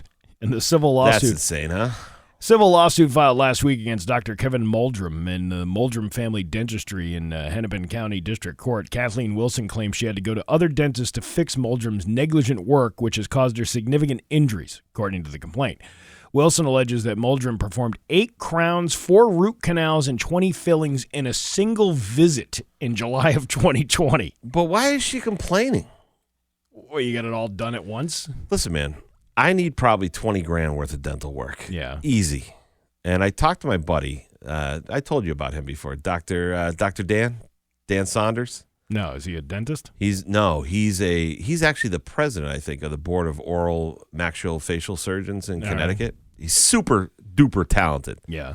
He's like, yeah, let me know if I could ever help you out. And I'm like, I need help. Like this mouth, I need all this work done. I don't have the money. This is where we talk about things like where all this work needs to be done. I don't know whose idea it was to separate dentistry from regular health care. Right, but you know what though? Because he does the surgery part. So like, I know I'll need some surgery stuff on gums and stuff like that, extractions and all that stuff. But then after, you need the cosmetic part too. You need somebody to be able to come in and put the dental implants in and all that stuff. I need all of that work, but it's so much money.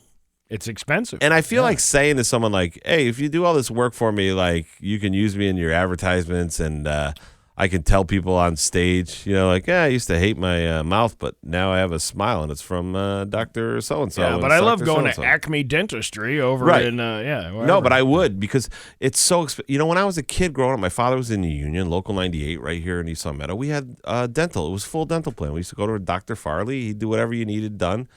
And you didn't pay a dime. And I don't know what's happened in the last so many years, but now if you need dental work, your dental insurance only covers like $2,000. I'm a little anxious because my dentist, who I've been seeing since I was 17 years old, retiring. Well, he's getting up there, and it's like, he's not in the office as much as he used to be. Yeah. So you don't always get to see him every time you go in for any kind of work. But he's this great guy, and the whole, it's kind of like walking in there, everybody, because you've been going there for so long. And it's like, where do you go next? Because it's really hard to find somebody new, like new doctor, new dentist, whatever. Here's the other thing, the other piece of this puzzle. I also have a phobia of dentists. Like, because that Dr. Farley who we used to go see, he just did stuff when you were a kid. It was what it was. It was old school dentistry. And I went to this guy on Memorial Drive in Chicopee, and he was great. And he was doing this work. He was like right almost across from the Cumberland Farms in that office building, like that office plaza over there. And this guy was an awesome dentist. He was young. He did great. But he's like, listen, we're this far through. You got to make sure you come back. And I was like, sure, I will. And then I didn't go back. Yeah. And I was like, I'm too ashamed to go back now. So, like, I don't have a dentist, and I need one. And I'm just like, you should go to my guy. I need like one of these guys that's got all the equipment that literally can put you in a chair and be like, well, I'll tell Dr. Dan to do this, and I'll do this, and you'll have implants, and we'll put whatever. I need all this work done, but I need someone who can just do it. That's what I'm saying. This lady's like suing the guy. I'm like, that sounds like a joy to me. To get it all done at once? Yeah. I wouldn't want that to happen. It's bad enough to get one filling. Dude, just drug me up, knock me out, do it all at once, and then just give me painkillers for a week, and then I just wake up and I'm fine. I don't think you're supposed to do it that way, and I think that's what this lady's complaining about, and I think that's what the lawsuit is about. Wilson's attorney, Nathaniel Weimer, said they retained Dr. Avram Goldstein, a dentist who serves on the faculty at Florida University, as an expert witness to review Wilson's health records. In a report dated on November 14th, Goldstein acknowledged Muldrum's diagnosis that virtually every tooth inside Wilson's mouth had decay was correct. Goldstein said Muldrum's treatment for Wilson, however, was completely wrong. According to Goldstein, Wilson required a slow, thoughtful, careful, and measured response to her disease, and trying to fill every hole in her tooth and her mouth in one visit was not humanely possible to achieve. I don't know, man. You know what? Here's the other thing about me. I won't sue a dentist. So if someone did that kind of work on me and I was sore and in pain and whatever after, but a week later I had a great mouth and a great smile and I had no more issues, perfectly fine by me. And you can, as far as these expert witnesses, if you have a good lawyer, a scumbag lawyer, whatever, and they're willing to pay an expert, they'll get an expert to testify about anything. Well, yeah, but that's the whole point of suing somebody, is to try to get your money's worth out of it, isn't it? But I'm just saying, Yeah. you know. Well, Goldstein said in the report that the maximum dosage of anesthetic would be 490 milligrams. Muldrum gave Wilson 960 milligrams, citing Muldrum's anesthesia records. There are finite amounts of anesthetic that can be administered over a 5 or 6 hour period. That's the other thing. You run the risk of killing somebody. But she didn't die. But did she die? She didn't. All right. So you got an extra. What, you never had 2 shots instead of having 1 when you're at the bar? You know what I mean? So you got an extra dose of anesthesia. Big deal. CNN contacted the ADA for comment on whether that many procedures should occur in a single visit and what is the typical recommendation for that situation.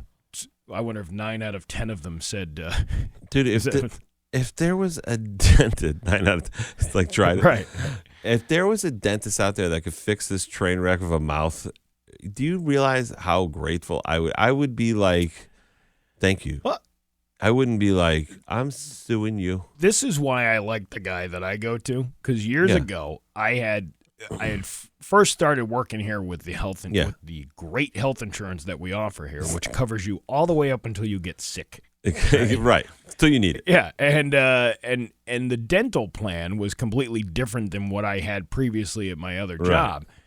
But the dental plan limited you to certain places. It wasn't like you couldn't just go. I couldn't keep going to him in order for them to cover the thing. And I went to a chain, and I won't say which one. But what does it rhyme with? Graspin'. And it was like one of these things that was like, You go in there, and I had a problem with this one, too. It was like up in the back. It was like one of the molars up in the back. And they sit you down in the chair. Now, you're looking up at that light. Yeah. And it's got, like, stalactites and stuff from, like, the previous patient in there. And then when I go in, then they're like, oh, you'll need the root canal. So then they're like, let me bring you in the office. They bring you in this office to, like, finance. Yeah, that's the thing. The root That's canal. what I'm saying. Like, I don't make the kind of money that I can have to fix this. And I didn't make the kind of money back then either. Like, I couldn't afford that. Next thing you know, you're paying 20 years on your mouth. But it got so bad that my late wife was like, you need to go, like, just go to the guy and we'll figure out how to pay for at least a visit. And I got to him and he was like, a root canal on that? He's like, you got to yank that. There's no root canal on that unless she's a miracle worker. Yeah. That kind of thing. Realistic. That's the kind of thing. Right. That's what you want. He wasn't there going, oh, yeah, I could make a few bucks off this guy by telling him he needs a root canal, and I could probably perform a bad one too. But he doesn't do that. It was just like, listen, go get it taken care of and get it out of your mouth. Well, for me, you could make the argument that I'm in entertainment, I'm in the industry, and I'm semi-public figure. You could make that argument, I guess. I almost feel like it should be, I don't know if it's tax deductible or is that, like, it should be, that should be something that I should be able to, I think anyone should be able to just afford proper dental care. It should be part of your health insurance. It should be part of your overall health insurance. I don't understand why there's a separation because everything is connected to the other. Well, that's what they say, like heart attacks and all these things are elevated risk because of abscess teeth and things like stuff that. like that. Yeah. And here I am being like, well, hope I don't have a heart attack, but I can't afford to fix this. Papa's got bills to pay. Yeah. I need somebody good. And I need somebody that doesn't have stalactites hanging on the thing. Yeah, I need someone that has all the state-of-the-art stuff where you have no pain and where you're watching Netflix while you're there. You don't even know they're drilling apart your head. I need that. That's what I need. Or we're knocking you out when you wake up, everything's better. I need one of those. That's what I need. I have never been knocked out of the dentist office, even for a tooth extraction. Oh, man, I got one of my wisdom teeth were impacted. I had real bad impacted wisdom teeth. This guy, Dr. Charkodian, he was, I think he's Armenian or whatever. Yeah. He goes, no problem. We knock you right out. Knock you right out. My mom, I remember her picking me up. I was like 20, My mom, I remember I come out and I was dancing. In the what's up? I was dancing in the lobby. That's how good the anesthesia was. Yeah, you remember what the drug was that they gave you? No, I do not. But it was amazing. And then he gave me, and I'm not a painkiller guy, because they upset my stomach and they constipate you and all that stuff. But whatever he gave me for painkillers too. I just remember I just lost 4 days of my life. I was on the couch. My friends were coming by to see me and stuff. I don't even remember that they came by. Yeah. But then after those 4 days, guess what? I was fine. Everything was back to normal. Everything was good to go. That's what I need. I need someone like that to be like, all right, Marty, we'll fix you up. One of those deals. Listen, man, you just give me a bottle of Jack Daniels with you, and I'll get a pair of pliers, and we'll take care of your mouth. I'm telling you what, my buddy Dr. Dan, that's the guy I was telling you. He's this like really accomplished doctor, but he's so cool to hang out with. It's literally like I could see him being like, come on, we'll just do it in my garage. Like, do a couple shots. Because he likes to drink. He was asking me the first night we were hanging out, he goes, do you know what I do for work? And I was like, you're definitely a plumber. Like, you drink like a plumber or an electrician. Like 100. Tradesman. He drinks like a tradesman. So and he's like down to earth that way. So I was guessing all those things. And then his buddy's like, he's a surgeon. And I was like, what? Yeah. But you don't want him to get the shakes from drinking though. If he's working on your heart. And that's what I was like, how good a surgeon can you be? How good a surgeon can you be if you're a guy I could imagine being on a softball team with, just pounding beers in a parking lot after? How good can you be? And then he was like, well, actually, Marty, I'm president of the board of oral management. Listen. I was like, okay, all right. If you get a guy who is a heavy drinker. Well, he's not like a heavy drinker, but I just mean he can hang. He's like a fun dude, you know? But that's what I'm getting at, because that's a progressive thing. Like, eventually you drink more and more. You might wind up with the shakes. So I would give a guy like that a game of Operation first before he did watch. all right, let's see how good you are without getting that little T-bone. You got 3 red noses, and if you can't do that, after I'm out of this chair. Zing! It is 8:57 with Bax and Nagle and Marty Caproni on Rock 102. Leon Nissan is... Rock 102, Springfield's Classic Rock. It's 9:15 and Thin Lizzy on Springfield's Classic Rock. You have Bax and Nagle, but Marty Caproni here, and until, this is the last show of the year. This is the last show of the year. Bax will be back on Tuesday, and we'll... Maybe I'll come in next week to see you guys and plug my Thursday show at Loft, but... that would be unusual. Yeah, it'd be strange. Something different. We never get to see you. Break up the monotony. Yeah, we never get to see you there. Hey, speaking of plugs, though, if you're listening, comedycraftbeer.com, go get your tickets for me tonight, Cheshire Craft Brewing in Cheshire, Connecticut. Oh, well, there you go. Yeah, because I know we have listeners down there. I know the signal now carries a lot farther than we thought. A lot farther. Yeah. Like I was in All New the way Haven, there. and people are like, "Oh yeah, you're a Rock 102 guy." I'm like, "What are you talking about? How do you even know?" There's radio down there, isn't there? There is, but apparently not a lot. Well, there you go. So yeah, we're sort of popular. Yeah, kind of really popular. Maybe even in Southern Connecticut. You know, my favorite thing is when people say to you, they go up to me and they go, "So what is Bax and Nagle really like?" Like what? Like I have some other answer than you know what I mean? Oh, like people ask you that? Oh, it turns out Bax is schizophrenic and Nagle has OCD. And, yeah.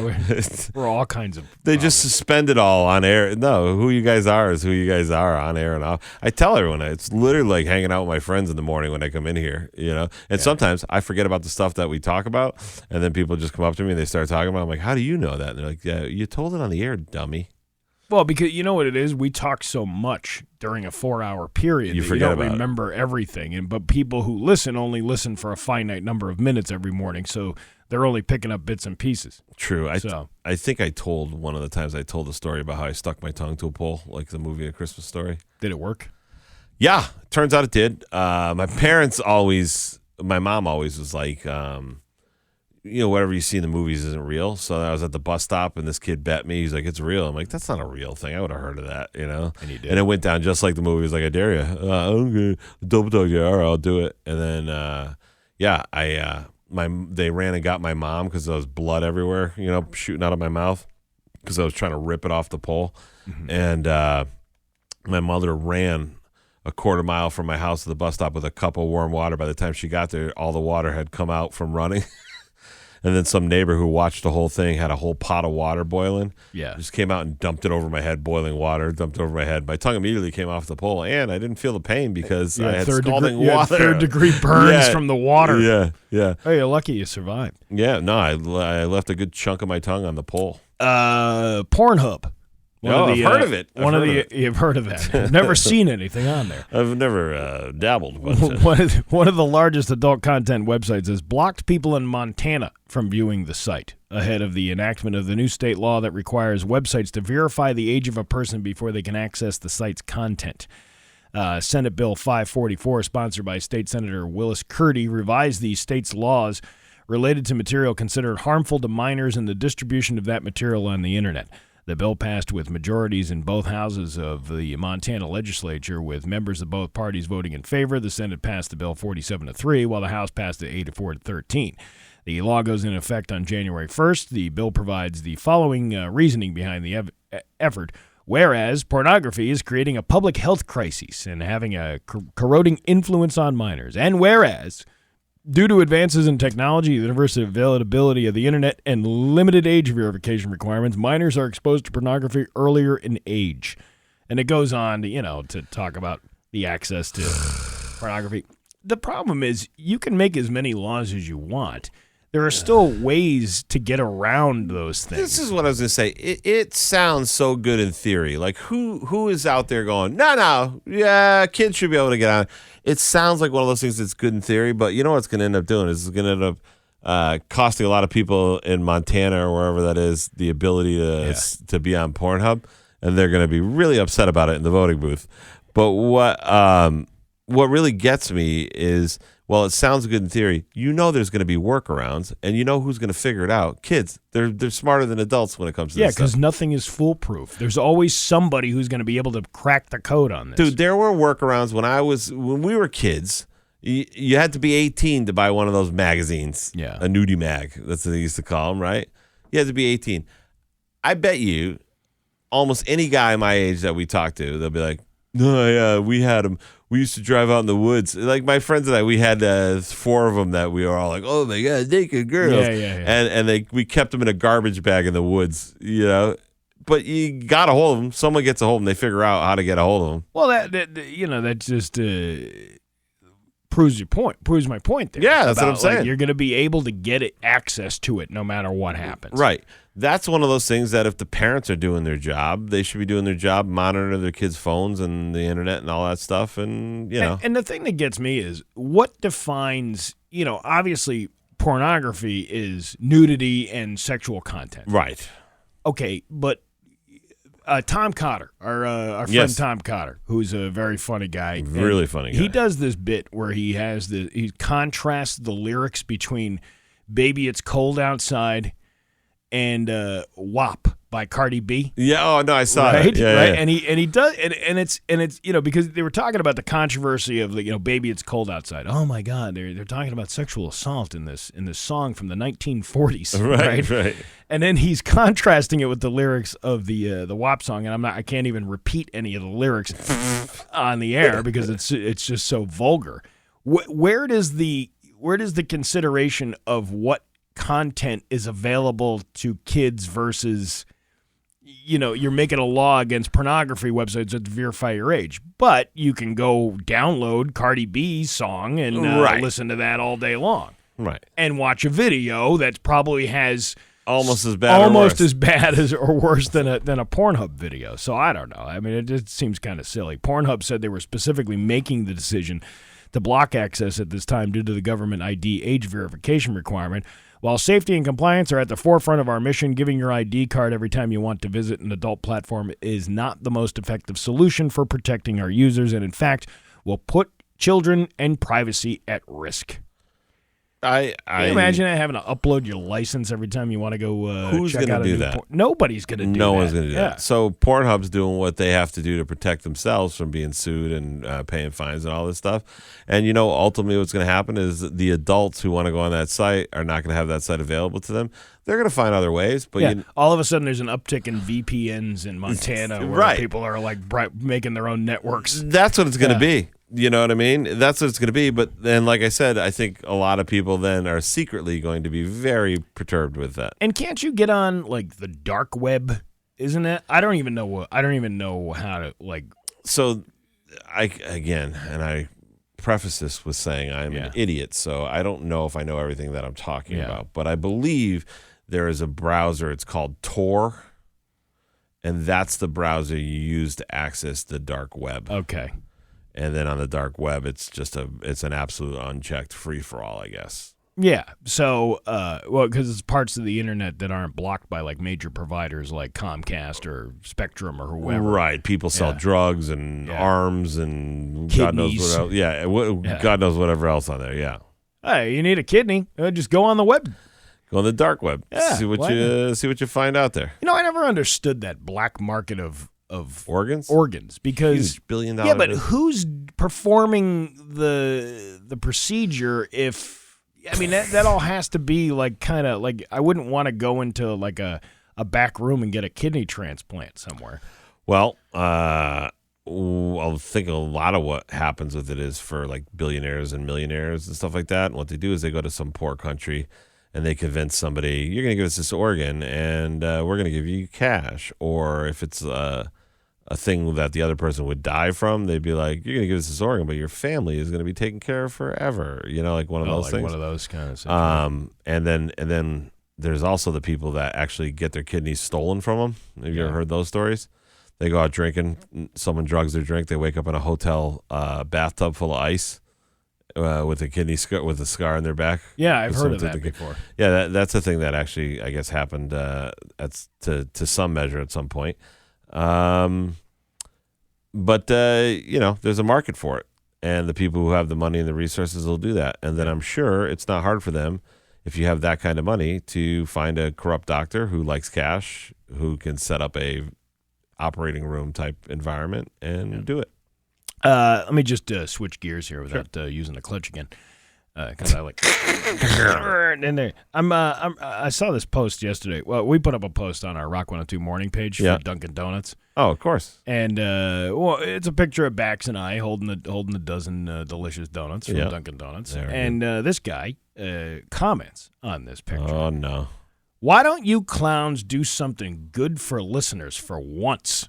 Have some giveaways? You guys flap your gums a lot. Yap. Wow. Request that the station do something good again. I remember a few years ago, Rock 102 gave away cards for Pride gas stations. Too many people are hurting out here. The station has the ability to help. Help us. And somebody here, which I can only assume it was somebody we know, responded with, you mean like the way we raised over $230,000 for the Springfield Open Pantry, like giving away Rolling Stones tickets or tickets to the Big E, or how about the times we gave away hockey tickets on the glass, or a chance to win $1,000, or promoted civic events, interviewed people in need, or worked at charity fundraisers? Or are you just concerned that we haven't given away anything that would help you? Yeah. Because it seems to me like we gave away a lot of stuff and did a lot of things to help people in 23. Am I right, people? And everybody knew that was probably Bax that wrote that. So. Bax is somebody complaining about that. Bax is a very concise way of just dissecting somebody when they say something dumb. Yeah. That's a pretty perfect way to do it. But also I listen to that guy and you try to go beyond that and you go, what's making that guy? And then you feel bad because I'm thinking to myself, it's probably some guy who's really having trouble making rent this month or paying some bill, or you know what I mean? True. And he's trying to lash out at somewhere and he's got the radio on in the background and he's like, it's your fault. You know what? You know what? You just happened to cross my path on the wrong day. Here's my Facebook rant that I'm 100%. Right.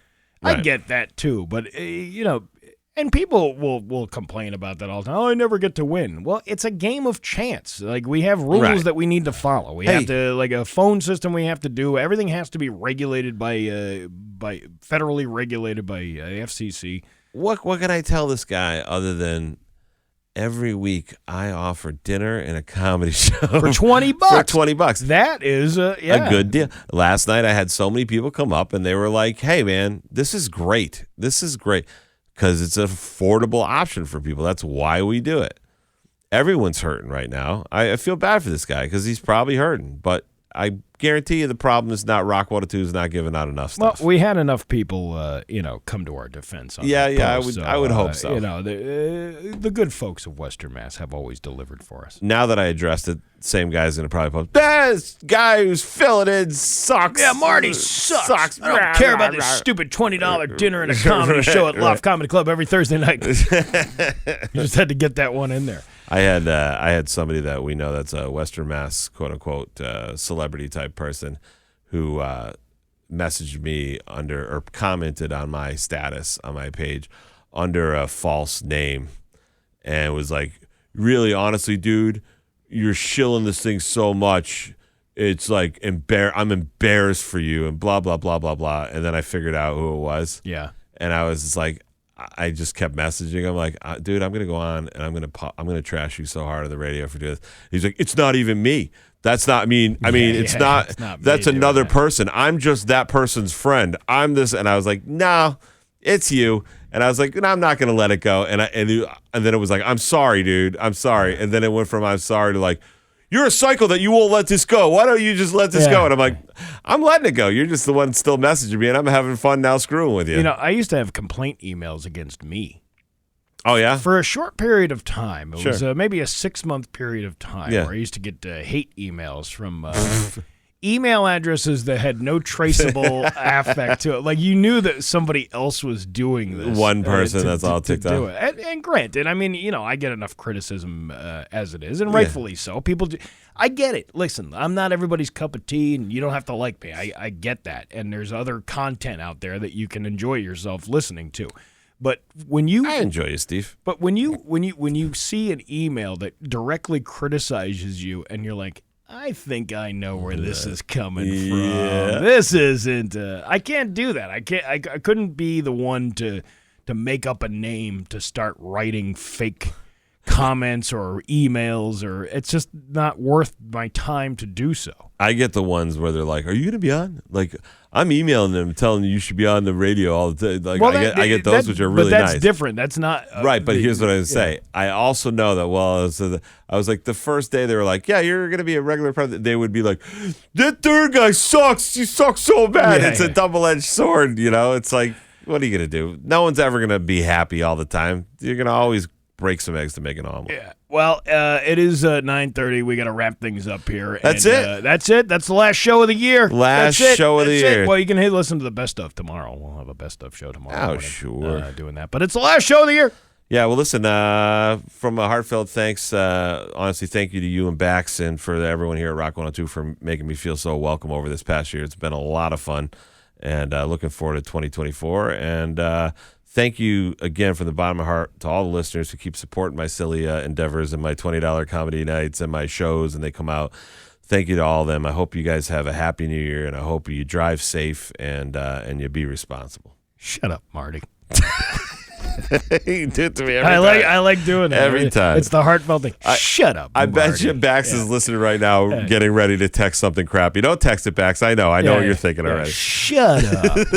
well, happy New Year to everybody. Yeah, and please, It is 9:31 at Rock 102. Want a Nissan? The